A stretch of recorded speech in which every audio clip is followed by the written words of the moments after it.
정해진 예산을 우리가 잘 분배해서 했으면 좋았을 텐데 초반에 몽창 써버린 거죠. 그죠. 네. 그러니까 이제 뒤에 곤궁하게 살아야 되는. 왜 이렇게 우리는 볼록했을까요? 우선 개인적으로 제가 생각할 때는 이런 말씀을 드려도 되는지 모르겠지만 네, 여러분 안녕하세요. 제로에너지바입니다. 지난 시간에 여기 홍상현 연구원님 모시고서 탄소 예산이라는 걸로 이야기를 하고 있습니다. 탄소 예산이라는 건 우리가 1.5도 혹은 2도 이런 거를 전 지구적인 기후 변화 목표를 맞추기 위해서 우리한테 허용된 탄소 배출량이 얼마인가 이런 개념인데요. 지난 시간에 말씀하시기로 우리가 계속 연간 300~400억 톤씩 배출을 하고 있어서 전 지구적으로 그래서 우리한테 남은 시간이 얼마 없다. 한 10년 조금 넘으면 이제 1.5도 목표는 어쩌면 물거품이 될 수도 있다. 이런 무서운 말씀을 좀 해주셨어요. 그래서 이제 오늘 이야기를 이어갈 텐데요. 그러면 이제 전 세계적으로는 그런 상황인 거고, 전 세계적인 어떤 그 탄소 예산이란 거 말고 우리나라도 있습니까? 네, 한국에도 있습니다. 정확히는 아직 있는 건 아니고요. 그 어느 나라도 정확히 탄소 예산이 우리나라의 탄소 예산은 얼마다라는 목표치를 가지고 있는 나라는 굉장히 드뭅니다. 네네네. 다만 연구하는 사람들 혹은 학계에 있는 분들의 다양한 고민과 노력을 바탕으로 해가지고 전 지구적인 탄소 예산을 각 국가의 경제활동이라든가 현재 배출량 등에 비추어서 평등하게 분배하고자 하는 노력은 꾸준히 하고는 있습니다. 그러니까 전 세계 탄소 예산이 있으니까 이거를 이제 적당히 뭐 인구나 뭐 등등 이런 걸로 이제 쪼개 가든다 이거죠. 맞습니다. 네. 그래서 그 나누는 방법들이 되게 다양한데요. 네. 크게 보면은 일단 두 가지로 나눠볼 수가 있을 것 같습니다. 네. 하나는 지금까지 배출한 탄소, 이산화탄소의 배출량을 책임으로 볼 것이냐 아니면 권리로 볼 것이냐. 우선 책임으로 본다라는 것은 지금까지 이만큼을 배출을 했으니 이 나라들이 더 빨리 배출량을 줄여야 된다라는 것이 책임으로 보고자 하는 관점이고요. 네. 권리로서 보고자 하는 관점은 지금까지 이렇게 많은 배출을 했는데 어떻게 갑자기 확 줄이냐. 못 줄인다. 그러니 이 나라들은 조금 천천히 줄이더라도 지금까지 배출을 안 하던 나라들이 더 배출을 안 하고 성장할 수 있는 기반을 마련을 해줘야 된다라는 관점인데 약간 헛소리 같은. 사실 네. 아주 직접적으로 비유를 하자면은 네. 길에 쓰레기를 버리는 걸로 비교를 할 수 있습니다. 네. 제가 길에 쓰레기를 열심히 그냥 아무데나 버리고 다니는 사람이었다라고 합시다. 이제 제로님께서는 재활용도 열심히 하시고 분리수거도 다 하시고 하시는 분이었고 그런데 어느 날 정부가 와서 보니까 길에 쓰레기가 너무 많은 거죠. 그래서 저는 계속 버리고 있었으니 어쩔 수 없이 계속 버리고 있었던 사람은 조금씩 줄이더라도 버리는 거를 허용을 해주되 안 버리고 있던 사람은 앞으로 버리면 벌금을 매기겠어. 그게 어딨어요? 라고 하는 관점이 이제 기존의 배출량을 권리로서 보는 관점이고요. 그러다 보니 배출량이 많은 나라들이 주로 주장을 하는 방향이고요. 반대의 경우에는 지금까지 많이 버렸으니 더 버리면은 벌금 매길 거야. 대신 지금까지 안 버렸던 국가들 같은 경우에는 경제 발전을 위해서는 조금 더 배출이 늘어나는 거에 대해서는 어느 정도는 허용을 해줄게. 라는 관점이 이제 좀 다른 부분이 되는 거죠. 그 둘 중에서 지금 사실 뭐 파리협정이나 이런 데서 하는 거는 그거 아닌가요? 그러니까 배출을 많이 했던 사람이 이제 더 많이 줄이고 네. 가난하고 이제 뭐 우리 좀 먹고 살아보겠다 하는 나라들은 그래도 그래 너네 천천히 따라오렴 이렇게 하지 않나요? 기본적인 방향성은 그게 맞습니다만 이거를 분배할 때는 이제 탄소 예산을 네. 나눠 가질 때 그때는 이제 또 달라지는 거죠. 이게 계산을 어떻게 하느냐에 따라서 한국만 하더라도 가장 적게는 전 세계 탄소 예산의 0.5%밖에 배정이 안 될 수가 있고요. 많게는 2% 가까이 배정이 될 수가 있고요. 네. 그럼 4배의 탄소 예산 차이기 때문에 굉장히 큰 차이가 발생이 될 수 있는 거죠. 그래서 한국의 경우에는 아까 말씀드렸던 1.5도씨 50%를 기준으로 한번 해볼게요. 네. 그럼 현재 이제 전 세계에 남아있는 거는 3,800억 톤. 3,800억 톤. 2023년부터. 이후부터죠. 네, 2023년 1월 1일 이후에 3,800억 톤이 남아 있습니다. 네. 그럼 우리나라에 가장 유리하게 기준을 잡는다 그러면 2%라고 잡아볼게요. 가장 많이 배출할 수 있게 우리한테 네. 떼준다. 네, 그러면은 한 7.6기가톤이니까 76억 톤이 네. 배출을 할 수 있는 양이 될 겁니다. 네. 근데 한국이 지난 2022년의 배출량이 620메가톤이었거든요. 네. 620메가톤이면은 6억 2천만 톤. 네, 6억 2천만 톤. 간단히 나누시면은 지금처럼 경제 활동을 하면은 11년, 12년 안에 1.5도씨의 50%를 달성하겠다라는 목표는 한국은 사실상 그 목표를 맞출 수 없는 상황이 되어버리는 것이죠. 그럼 35년부터는 이제 탄소 배출하면 안 되는 거네요. 그죠? 빡센데. 만약에 한국에서 지금까지 배출했던 것을 책임으로 보고 더 빨리 배출량을 감축해야 된다. 라고 해가지고 0.5%나 1%로 하면은 사실 반 혹은 반의 반 이렇게 빠르게 줄어들겠죠. 그럼 더 빨리 탄소 예산 다 소진할 수 있다. 네. 그러면 지금 우리가 있단 말이에요. 2030년 얼마 줄이겠다 목표가 있단 말이에요. 지난 4월 달에 확정된 그 감축 그 경로가 있잖아요. 네. 그 경로가 지금 이렇게 그려진단 말이죠. 그럼 여기서 우리가 1.5도 지키려면 어떻게 해야 돼요? 1.5도 지키려면은 사실 모든 활동을 멈추고 빨리 줄이는 수밖에 거의 없는 게, 이거를 계산하는 방법이 사실 네. 그렇게 많이 어렵지는 않으니까요. 네. 간단히 설명을 드리면은 우선은 2020년부터 2030년까지의 배출량의 총합이 있습니다. 왜냐하면 기본 계획을 따르는 이 총합이 있기 때문에 그것을 전부 다 포함을 하게 되면 44억 5,300만 톤이 되고요. 아까 있었던 76억 톤에서 빼면 31억 4,700만 톤이 남죠. 그것을 이용을 해서 이제 생각을 해보면은 2030년 배출량 목표는 424메가톤, 즉 4억 2,400만 톤 정도가 되거든요. 그러면 2030년 이후에 우리가 배출할 수 있는 총량으로 나눠보면 약 7년 정도가 남은 겁니다. 그러면 2037에서 38년에 사실상 제로가 되어야 하는데, 한 가지 더 생각을 해봐야 하는 게 2030년 목표치를 계속 쭉 선형적으로 감축을 해가지고 0이 될 때까지 계속 줄여서 감축을 한다고 하면 삼각형의 모양이 나오는데요. 이 삼각형의 모양이 결국은 총 배출량, 즉 탄소 예산과 일치하는 곳을 찾아내면 되거든요.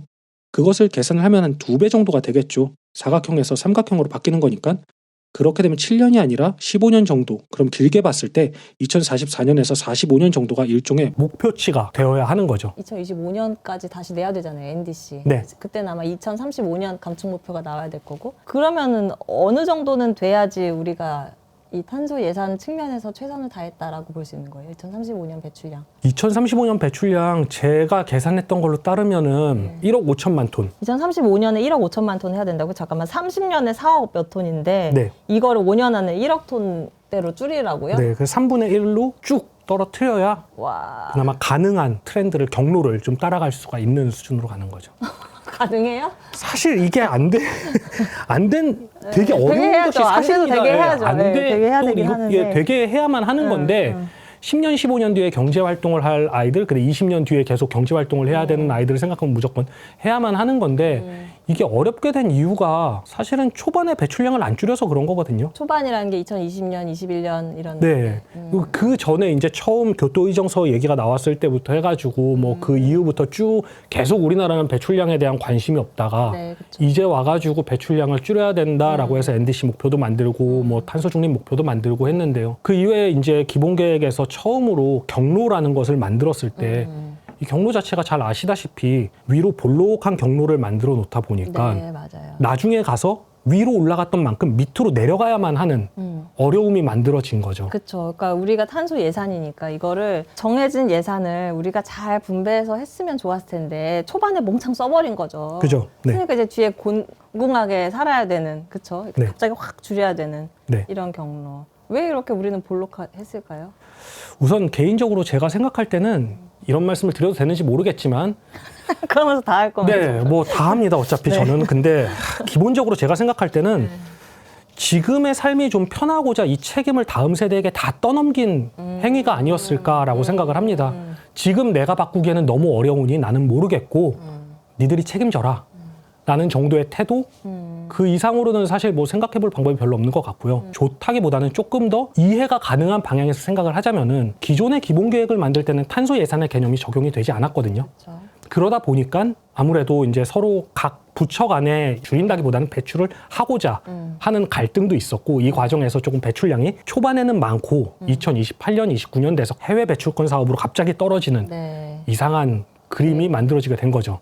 큰일이네요. 특히 1.5도는 많이 어려울 것 같다. 이번 컵 기간에도 그런 얘기 나왔더만요. 근데 1.5도는 어려울 것 같은데, 그러면 이제 2도 목표라는 게 있는 건데, 저는 약간 1.5도에서 2도로 너무 훅 뛰는 거 아닌가? 그냥 중간, 어차피 1.5도, 2도라는 거는 우리 인간이 정한 것이지 자연계 자체에 1.5도여야 되는 어떤 그 필연적인 이유는 없는 거잖아요. 그럼 중간 단계로 한 1.7도에 뭔가 또 목표를 세워야 되는 거 아닌가? 저는 이런 생각도 들거든요.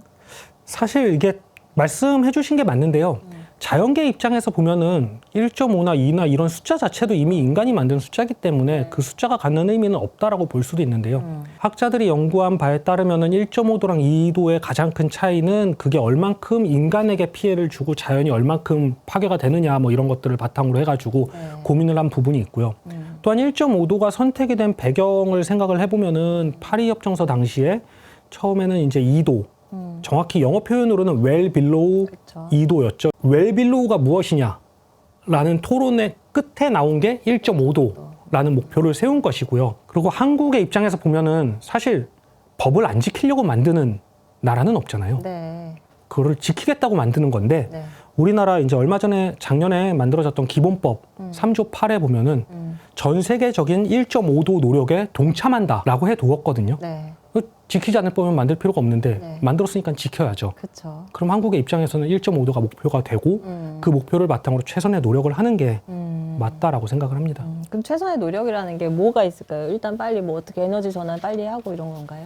기본적으로는 에너지 전환을 빨리 하는 건데요. 좀 더 공격적으로 얘기를 하자면은 사실 2030년 목표 자체부터 저는 바뀌어야 된다라고 보고요. 2030년 목표를 너무 쉽게 잡았기 때문에 성취 난이도가 너무 쉽게 잡았기 때문에 오히려 그 뒤에는 너무 어려운 상황을 만들었기 때문에 좀 더 현실적인 목표를 잡아야 된다. 그리고 이 현실적인 목표는 탄소 예산을 바탕으로 해야 될 거고요. 또 하나 생각을 해보자 그러면은 탄소 배출량 감축이라는 것은 언제나 뒤쪽으로 가면서 점점 더 어려워질 수밖에 없습니다. 네. 왜냐하면은 우리가 생각하는 전력 부분의 경우에는 배출량 감축이 어떤 면에서 이미 우리가 해답을 가지고 있거든요. 재생에너지도 있고 원전도 있고 다양한 해답들을 가지고 있기 때문에 적극적으로 이런 청정에너지원들을 늘려가고자 하는 노력이 필요하고요. 그다음에 도로교통 부분, 그다음에 철도 부분 이런 경우에는 전력을 활용하는 것으로, 즉 전기자동차 등을 활용하는 것으로 탄소 배출을 줄일 수 있고 탄소 중립을 이룰 수 있는 방법들이 있고요. 동일하게 빌딩의 경우에도 건물의 경우에도 대부분의 에너지가 사실 인덕션이라든가 아니면 전력을 통한 히트펌프를 통한 히팅 시스템이라든가 난방 시스템이라든가 이런 것들을 통해 가지고 탄소 중립이 가능하거든요. 하지만 우리가 산업 부분을 떠올렸을 때는 탄소 중립이 굉장히 어렵습니다. 네. 사실 지금 존재하는 기술도 많지가 않고요. 그럼 이 산업 부분들이 배출량을 줄일 수 있는 시점은 2040년이나 돼야 오는데 산업 부분이 노력할 수 있는 시간을 벌어주기 위해서 나머지 부분에서는 최대한 빨리 배출량을 감축을 하면서 탄소 예산의 남은 부분을 조금 넘겨줘야 되지 않나. 그러면은 그렇게 생각합니다. 빨리 해줄 수 있는 게 전력 부분에서 빨리빨리 더 전하는 속도를 앞당겨야 된다? 그렇게 이해를 하면 될까요? 기본적으로는 제가 생각할 때는 전력 부분을 최대한 빠르게 하고 나머지 부분에서는 최대한 전력화를 통해서 이 전력 부분의 탄소 배출량 감축에 기대서 같이 배출량을 줄일 필요가 있다고 생각을 합니다. 그래서 이번 캅에서에 2030년까지 그 재생에너지 용량 네. 이거를 이제 3배로 늘리자 이런 거 나왔잖아요. 네네. 우리도 거기 서명했고. 네. 근데 사실 우리나라에서 그게 그렇게 야심찬 목표는 아닌 것 같아요. 우리나라 지금 전기본 나와 있는 거 봐도 그냥 거의 그거에 준하는 수준이더라고요. 보니까. 네. 사실 3배라는 그 목표 자체가 전 세계적인 이제 3배를 만들어내자라는 목표가 기본적인 목표이기 때문에요. 네. 할 수 있는 나라들에서는 3배 이상의 노력을 해야 그 목표치에 도달하지 못하는 국가들에서는 조금 더 적게 오더라도 글로벌 전 세계적인 관점에서 봤을 때는 이 3배라는 목표에 접근을 할 수가 있겠죠. 그 3배도 중요하지만 이번에 캅28에서 나온 굉장히 중요한 부분 중에 하나는 에너지 효율. 효율 예, 네. 전 경제적인 에너지 효율을 2배로 늘리겠다라는 부분도 있고요. 또 하나는 이제 전동화 부분에 대한 이야기도 있었기 때문에 이런 부분들을 모두 잘 고려를 한다면은 결국은 경제를 전력화하고 전력을 탈탄소를 하고 이 두 가지로 좀 더 정리가 되는 게 아닌가? 결국 문제는 생각합니다. 전기네요. 전기. 네. 그렇고. 이제 마지막 질문이 될 것 같은데 그러다 보니까 뭔가 이렇게 해법도 알고 알겠는데 이게 또 현실적으로 이걸 하자니 또 어렵단 말이에요. 그래서 아마 이런 생각 하시는 분도 있을 것 같아요. 그럼 빨리 포집하는 기술을 개발을 해서 저기 뿜어진 거 빨리 그냥 포집해서 어떻게 하면 안 돼요? 이렇게 하실 것 같은 그런 분도 계실 것 같단 말이에요.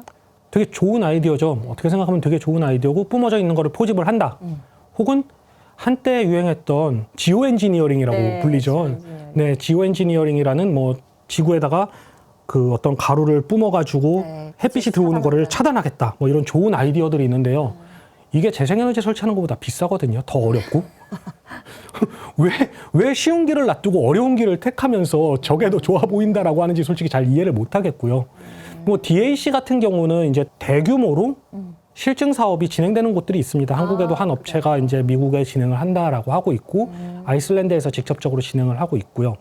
근데 지구 온난화를 만드는 이 온실가스 혹은 이산화탄소의 농도가 한 400ppm에서 500ppm 정도 수준밖에 안 되거든요. 네, 지금 420ppm 정도. 네, 퍼센티지로 따지면 0.04%, 네, 0.04%의 이산화탄소만을 전력과 에너지를 써서 잡아내서 포집을 하는 것보다 애시당초 그걸 안 뿌리는 게 더 쉽거든요. 그래서 굳이 왜 쉬운 길을 놔두고 어려운 길을 자꾸 가려고 그러지라는 생각이 드는 부분 중에 하나가 네, 배출 후에 처리를 하겠다. 1.5도 그리고 2도도 사실 지금 어렵잖아요. 네. 지금 뭐 현재 경로로 따지면은 2도에서 3도 근접할 거다라는 게 이번 글로벌 스톡테이크의 결과이기도 했고 그렇다 보니까 이제 이런 거에 대한 희망을 갖고 있는 사람들도 있는 것 같아요. 어쨌든 줄였으면 좋겠지만 줄이는 게 어려울 것 같으니까 뭔가 이런 기술이 뿅 하고 나타나서 좀 해결해 줬으면 좋겠다라고 하지만 또 이제 그런 걸 너무 강조하다 보면 또 감축에 대한 노력에 또 힘이 빠질 수가 있으니까. 네, 그렇습니다. 오늘 저희 제로 에너지 바에서는 탄소 예산이 빨리 소진되고 있다. 우리에게 남은 시간이 얼마 없기 때문에 그만큼 지금 하는 것보다 훨씬 그 이상 빨리빨리 온실가스를 줄여야 된다. 이런 이야기를 했습니다.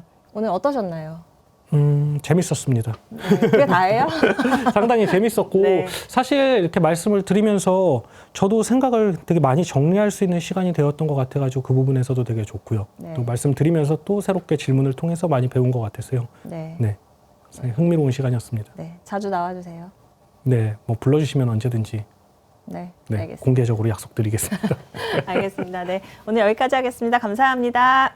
감사합니다.